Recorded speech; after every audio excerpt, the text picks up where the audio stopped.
बिस्मिल्लाहिर्रहमानिर्रहीम। अस्सलाम वालेकुम। उम्मीद है आप सब खैरियत से होंगे। और जैसा कि आप जानते हैं कि हम आफाक सन सीरीज़ की माशरती उलूम की जमात पंजुम की किताब कर रहे हैं और आज हम इसका आखिरी बाब यानी छठा बाब मुआशियात शुरू करने वाले हैं। तो आइए देखते हैं इसमें हम कौन से कॉन्सेप्ट्स कवर करेंगे। इसमें हम जानेंगे अशिया और ख़िदमात के बारे में, सारफीन और पैदा कुनिंदगान के बारे में, अवामी और निजी अशिया और ख़िदमात, इसके अलावा अफरात ज़र और किल्लत, तजारत, बरामदात और दरामदात, नकलो हमल के बड़े ज़राए, फिर कारोबारी ज़हनियत, मुख्तलिफ़ इक़साम के कारोबार, फिर करेंसी और रकम के इर्तगा के बारे में जानेंगे। इसके अलावा हम बरे-सग़ीर में सिक्कों और कागज़ी नोट की तारीख़ के बारे में भी पढ़ेंगे। मुख्तलिफ़ ममालिक की करेंसियों के नाम, लोगों की ज़िंदगियों पर ज़र और बैंकों का किरदार और स्टेट बैंक ऑफ पाकिस्तान के बारे में जानेंगे। तो आइए बढ़ते हैं इसके पहले सबक की तरफ, जो कि है अशिया, ख़िदमात और तजारत। इस सबक की तकमील के बाद आप जान सकेंगे अशिया और ख़िदमात का फ़र्क, सारफीन और पैदा कुनिंदगान का फ़र्क। आप जान सकेंगे अवामी और निजी अशिया और ख़िदमात के बारे में, अफरात ज़र और किल्लत के बारे में, तजारत, बरामदात और दरामदात क्या होती हैं इनके बारे में जान सकेंगे और नकलो हमल के ज़राए के बारे में। तो शुरू करते हैं। जैसा कि आप जानते हैं रोज़मर्रा की ज़िंदगी में हम मुख्तलिफ़ चीज़ों से फ़ायदा उठाते हैं। खाना खाकर हम अपनी भूख ख़त्म करते हैं, पानी पीकर हम अपनी प्यास मिटाते हैं। इसी तरह हमें रहने के लिए मकान की ज़रूरत होती है। इन चीज़ों के अलावा हम कलम, कॉपियाँ, कुर्सियाँ, चूल्हे, टेलीविज़न और बहुत सारी ऐसी चीज़ों का इस्तेमाल करते हैं। वो चीज़ें जिन्हें हम देख सकते हैं, छू सकते हैं और ख़रीद या बेच सकते हैं, वो अशिया कहलाती हैं। अपनी ख्वाहिशात और ज़रूरियात पूरी करने के लिए हम मुख्तलिफ़ ख़िदमात भी हासिल करते हैं। मिसाल के तौर पर बाल कटवाने के लिए हजाम, मकान बनवाने के लिए मेमार, स्कूलों का इंतज़ाम संभालने के लिए प्रिंसिपल और बिजली के तारों और स्विचों को ठीक करवाने के लिए इलेक्ट्रिशियन की खिदमात लेते हैं। खिदमात वो काम हैं जो इंसान एक दूसरे के लिए करता है और उसके बदले में मुआवजा हासिल करता है। जो लोग अशिया पैदा या तैयार करते हैं और बेचते हैं या खिदमात फ्राहम करते हैं, पैदा कुनिंदा कहलाते हैं। और जो लोग खिदमात हासिल करते हैं, अपने घर के लिए सौदा सल्फ और दीगर ज़रूरी सामान ख़रीदते हैं, वो सारफीन कहलाते हैं। एक सारिफ रकम अदा करके अशिया ख़रीदता है और ख़िदमात हासिल करता है। अशिया और ख़िदमात दो तरह की होती हैं, निजी अशिया और ख़िदमात और अवामी अशिया और ख़िदमात। निजी अशिया और ख़िदमात क्या होती हैं? अब निजी अशिया और ख़िदमात वो होती हैं जो किसी शख्स या कंपनी की ज़ाती मलकियत हो।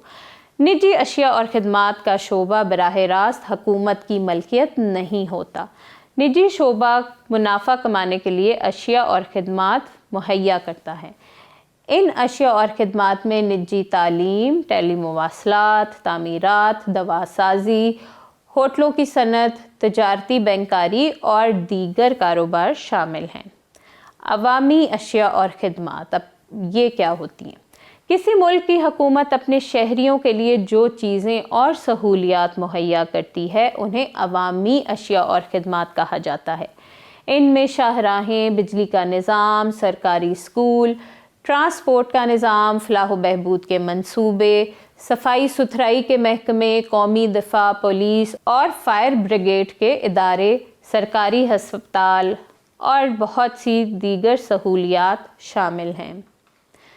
अफरात ज़र के बारे में जानते हैं। अशिया और ख़िदमात की कीमतों में इजाफे को अफरात ज़र कहते हैं। अफरात ज़र को हम महंगाई भी कह सकते हैं। इसकी कई वजूहात होती हैं। अफरात ज़र की एक अहम वजह करेंसी की कदर में कमी वाक़या होना है। मुल्की करेंसी की कीमत बैनुल अक़वामी मंडियों में तेल की कीमतों में इजाफे से जुड़ी हुई होती है। जैसे जैसे तेल की कीमतें बढ़ती हैं, मुल्क में अफरात ज़र भी बढ़ जाता है। तेल को फैक्ट्रियों, सनतों और ज़राए नकलो हमल को चलाने के लिए इस्तेमाल में लाया जाता है।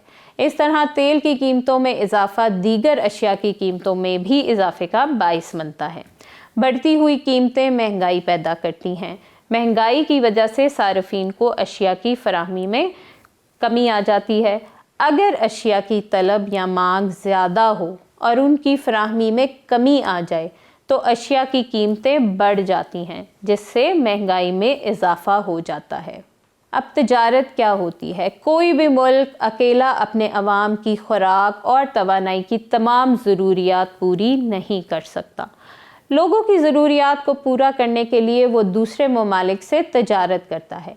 जब मुख्तलिफ ममालिक एक दूसरे के साथ लेन देन करते हैं तो उसे बैनुल अक़वामी तजारत या गैर मुल्की तजारत कहा जाता है। बैनुल अक़वामी तजारत दो किस्म की होती है। वो अशिया जो दूसरे ममालिक को फ़रोख्त की जाती हैं बरामदात कहलाती हैं, और वो अशिया जो दूसरे ममालिक से मंगवाई जाती हैं दरामदात कहलाती हैं। तो बरामदात और दरामदात बैनुल अक़वामी तजारत की दो किस्में हैं। ज़राए नक़्लो हमल के बारे में बात कर लेते हैं। ऐसे ज़राए जो लोगों और अशिया को एक जगह से दूसरी जगह लाने या ले जाने के काम आते हैं ज़राए नक़्लो हमल कहलाते हैं। ये ज़राए मुल्क की सनती तरक्की में अहम किरदार अदा करते हैं। ज़राए नक़्लो हमल से मुल्क की अंदरूनी और बैरूनी तजारत को फ़रोग़ मिलता है और सनतों में तैयार करदा अशिया बर वक्त एक जगह से दूसरी जगह मुंतकिल की जा सकती हैं। इसके अलावा लोग ज़राए नक़्लो हमल के ज़रिए से बआसानी एक इलाके से दूसरे इलाके में जा सकते हैं। इन ज़राए का इस्तेमाल करते हुए तलबा को तालीम के हसूल के लिए भी आसानी हो जाती है। हमारे मुल्क में सड़कें, रेलवे लाइनें, हवाई रास्ते और बहरी रास्ते नक़्लो हमल के अहम ज़राए हैं। जायज़ा लेते हैं पाकिस्तान की 3 दरामदात और 3 बरामदात की फ़हरिस्त बनाइए। जी, आपने बरामदात के नीचे 3 बरामदात और दरामदात के नीचे 3 दरामदात के नाम लिखने हैं। आगे चलते हैं। खाली जगह पुर कीजिए। आपके सामने 5 जुमले हैं और उनमें खाली जगह हैं। आपने पढ़ना है और उनको पुर करना है। जिस तरह मैं एक आपके लिए पढ़ देती हूँ। जो लोग अशिया पैदा या तैयार करते और बेचते हैं उन्हें डैश कहते हैं। जी, उन्हें क्या कहते हैं? अभी हमने पढ़ा, उन्हें पैदा कनिंदा कहते हैं। इसी तरह आप बाकी के भी पढ़िए और खाली जगह पुर कीजिए। अगले सवाल की जानिब बढ़ते हैं। दुरुस्त जवाब के सामने टिक और गलत के सामने क्रॉस का निशान लगाइए। जी, आपके सामने 5 जुमले हैं। आपने दुरुस्त के सामने टिक का निशान लगाना है और गलत के सामने क्रॉस का निशान लगाना है। जिस तरह के पहला मैं आपको पढ़ देती हूँ। जब भी हम अशिया ख़रीदते या खिदमात हासिल करते हैं टोल टैक्स अदा करते हैं। क्या ऐसा है? जी नहीं, हम टोल टैक्स नहीं देते। हम अशिया की ख़रीदो फ़रोख्त करते हुए टोल टैक्स नहीं देते, तो ये गलत है। तो आप इसके आगे क्रॉस का निशान लगाएंगे। तो इसी तरह आप बाकी की भी पढ़िए और निशान लगाइए। आगे चलते हैं। दर्ज झेल सवालात के मुख्तसर जवाब दीजिए। जी, आपके सामने 6 सवाल हैं और आपने उनके मुख्तसर जवाब देने हैं। जिस तरह एक है कि सौदा सल्फ की कोई सी रसीद देखते हुए बताएं कि आपने कितने फ़ीसद सेल्स टैक्स अदा किया। तो ये बहुत ही इंटरेस्टिंग सा है। आप अपनी सौदा सल्फ की कोई भी रसीद देखें और उसमें से देखें कि आप कितना सेल्स टैक्स अदा करते हैं। आगे चलते हैं। दर्ज झेल सवालात के तफसीली जवाब दीजिए। आपके सामने 2 सवाल हैं और आपने उनके तफसीली जवाब देने हैं। इसके अलावा कुछ ऐसी सरगर्मियां तजवीज़ करें जिनकी मदद से आप लोगों के लिए फ़ायदेमंद साबित हो सके। मिसाल के तौर पर पड़ोसियों के लिए सौदा सल्फ लाना, अशिया की फराहमी, महल्ले के पार्क और गलियों की सफाई वगैरह। अपनी इन सरगर्मियों से अपने हम जमातों को आगाह कीजिए। ये बहुत ही इंटरेस्टिंग सी एक एक्टिविटी है जो आप ज़रूर कीजिएगा। जी, हम बढ़ते हैं अपने अगले सबक की तरफ जो कि है कारोबार। इस सबक की तकमील के बाद आप जान सकेंगे कि कारोबारी ज़हनियत क्या होती है और मुख्तलिफ़ किस्म के कारोबार कौन कौन से हैं। तो पहले हम पढ़ेंगे कारोबारी ज़हनियत के बारे में। कारोबारी ज़हनियत सोचने का एक ऐसा अंदाज़ है जो इंसान को कारोबार के मैदान में मुकाबला करने, फ़ैसला करने और नताइज की मुकम्मल ज़िम्मेदारी कबूल करने पर आमादा करता है।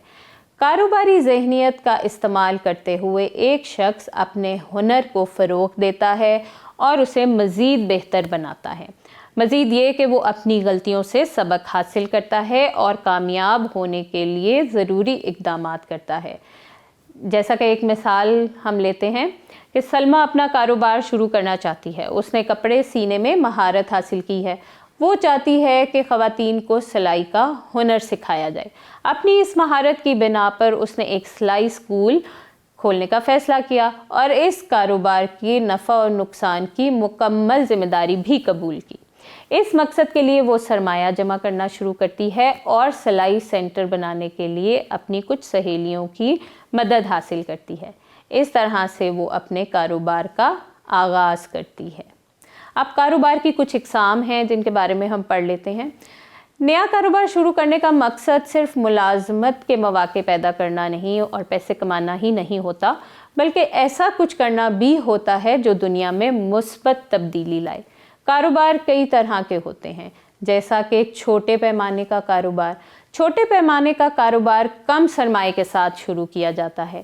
عام طور پر اس پیمانے پر صرف ایک ہی شخص کاروبار کا مالک ہوتا ہے اور وہی اس کے نفع اور نقصان کا ذمہ دار بھی ہوتا ہے، جیسا کہ پھلوں اور سبزیوں کے سٹال، سودا سلف کی دکانیں، بیوٹی پارلر وغیرہ، یہ سب چھوٹے پیمانے کے کاروبار کی کچھ مثالیں ہیں۔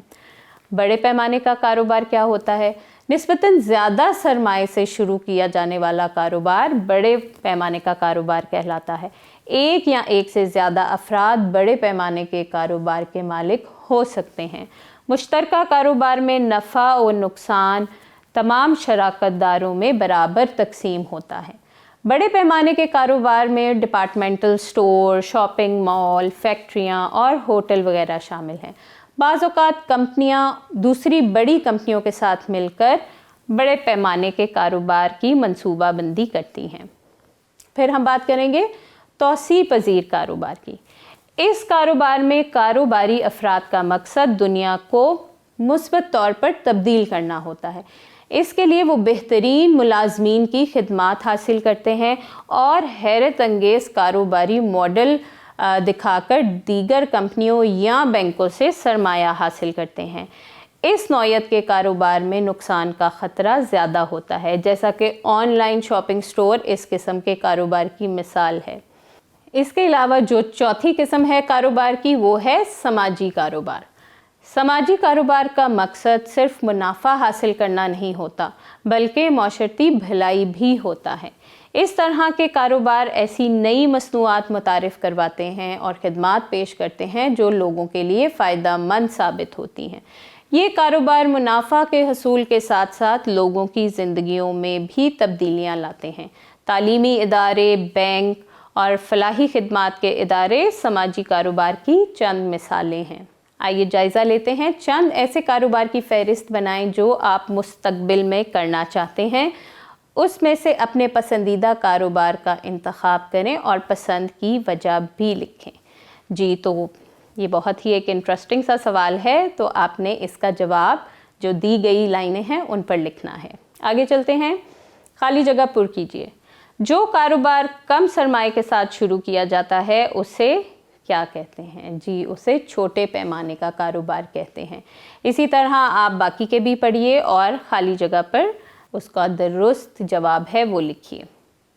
آگے دیکھتے ہیں، دیے ہوئے کاروبار کو ان مثالوں سے ملائیے۔ ایک سائٹ پہ کاروبار لکھے ہوئے ہیں، دوسری سائٹ پہ مثالیں دی گئی ہیں۔ آپ نے کاروبار کو ان کی مثالوں کے ساتھ ملانا ہے۔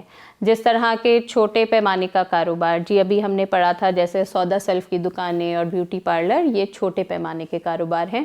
اسی طرح آپ باقی کو بھی ان کی مثالوں سے ملائیے۔ درج ذیل سوالات کے مختصر جواب دیجیے۔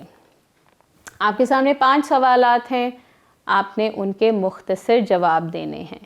جس طرح ایک ہے کہ چھوٹے اور بڑے پیمانے کے کاروبار کا موازنہ کیجیے۔ تو ابھی ہم نے پڑھا کہ کم سرمایہ کے ساتھ جو کاروبار کیا جاتا ہے وہ چھوٹے پیمانے کا کاروبار ہوتا ہے، اور جو زیادہ سرمایہ کے ساتھ کیا جاتا ہے وہ بڑے پیمانے کا کاروبار ہوتا ہے۔ اسی طرح آپ باقی کے بھی پڑھیے اور ان کے مختصر جواب دیجیے۔ آگے چلتے ہیں، درج ذیل سوالات کے تفصیلی جواب دیجیے۔ 2 سوالات دیے گئے ہیں جن کے آپ نے تفصیلی جواب دینے ہیں۔ اگلے سبق کی طرف بڑھتے ہیں جو کہ ہے زر کا ارتقاء۔ اس سبق کی تکمیل کے بعد ہم جان سکیں گے کرنسی اور رقم کے ارتقاء کے بارے میں، बरे-सगीर में सिक्कों और कागज़ी नोटों की तारीख़ के बारे में, मुख्तलिफ़ ममालिक की करेंसियों के नाम, लोगों की ज़िंदगियों में ज़र और बैंकों के किरदार के बारे में और स्टेट बैंक ऑफ पाकिस्तान के बारे में। सबसे पहले बात करते हैं धाती सिक्कों की।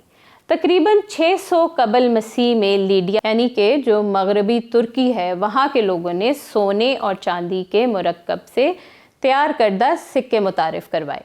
इन सिक्कों पर तस्वीर और तहरीरें कुनिंदा होती थीं।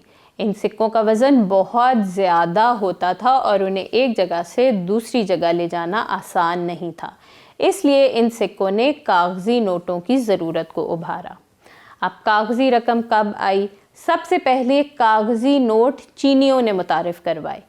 कागज़ी रकम का इस्तेमाल सबसे पहले तांग ख़ानदान के दौरे हुकूमत में हुआ। कागज़ी नोट या चेक बतौर रकम ताजरों को दिए जाते थे। यूरोप में कागज़ी रकम का इस्तेमाल 17वीं सदी में शुरू हुआ। 18वीं सदी के आखिर तक कागज़ी नोट दुनिया के दूसरे हिस्सों में भी फैल चुके थे। यूँ करेंसी नोट दुनिया में राइज हो गए। बाज़ मुल्कों में कागज़ी नोटों की जगह अब प्लास्टिक के नोटों ने ले ली है। ऑस्ट्रेलिया, कनाडा, फिजी, रोमानिया और इंडोनेशिया समेत 20 से ज़्यादा ममालिक ये पॉलीमर नोट इस्तेमाल करते हैं। बरे सगीर में करेंसी की तारीख़ के बारे में पढ़ते हैं। बरे सगीर में करेंसी का इस्तेमाल 600 कबल मसीह में शुरू हुआ और चांदी के सिक्के मुतारिफ़ करवाए गए।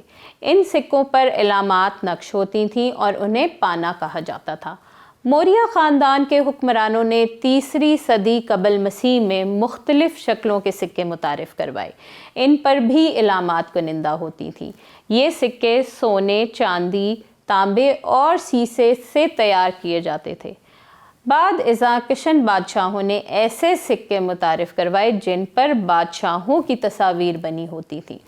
13वीं सदी ईस्वी में दिल्ली के तुर्क सुल्तानों ने सिक्कों पर मौजूद इलामती तस्वीर को इस्लामी खताती से तब्दील कर दिया। इन सिक्कों को टंका कहा जाता था। 14वीं सदी ईस्वी के दौरान में बरे सगीर खालिस चांदी और सोने से बने हुए सिक्के इस्तेमाल करते थे और उन्हें अशरफी कहा जाता था। 1526 में ज़हीरुद्दीन मोहम्मद बाबर ने बरे सगीर में मुग़ल सल्तनत की बुनियाद रखी।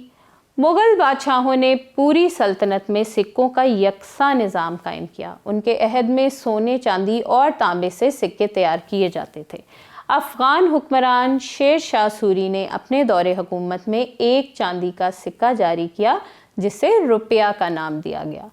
इस रुपये को 40 तांबों के सिक्कों में तकसीम किया गया जिसे पैसा कहा जाता था। सोने के सिक्कों को मोहर और तांबे के सिक्कों को दाम कहा जाता था। ये अब आपके सामने अगर आप देखिए तो मुख्तलिफ जो ममालिक हैं उनकी करेंसी बनी हुई है। आज हम कागज़ी नोट और सिक्के बतौर रकम इस्तेमाल करते हैं। इनकी एक मुकर्ररा कीमत है। सिर्फ किसी मुल्क की हुकूमत ही करेंसी जारी कर सकती है और उसकी कीमत तय कर सकती है।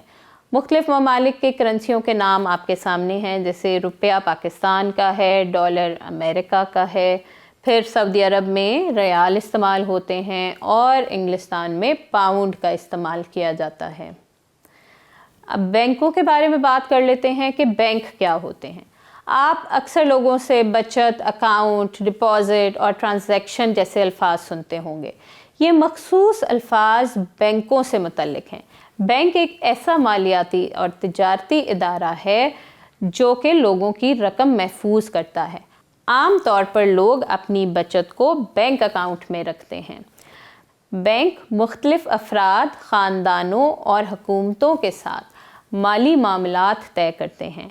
इन बैंकों को तिजारती बैंक कहते हैं। बैंक बिजली, गैस, पानी और टेलीफोन के बिलों की अदायगी की सहूलत भी फराहम करते हैं। बैंक मकानात और कारों जैसी महंगी अशिया ख़रीदने के लिए आसान शराइत पर कर्ज़ भी फराहम करते हैं। ज़रूरी और सनती पैदावार को बढ़ाने के लिए किसान और सनतकार बैंकों से कर्ज़ लेते हैं। बैंक तरक्याती मंसूबों को मुकम्मल करने के लिए हुकूमतों को भी कर्ज़े देते हैं। State bank of Pakistan. हर मुल्क का एक मरकज़ी बैंक होता है जो रियासत के ज़ेरे इंतज़ाम होता है। पाकिस्तान में उसे स्टेट बैंक ऑफ पाकिस्तान कहा जाता है। ये करेंसी नोट जारी करता है और मुल्क के पूरे बैंकिंग निज़ाम को कंट्रोल करता है।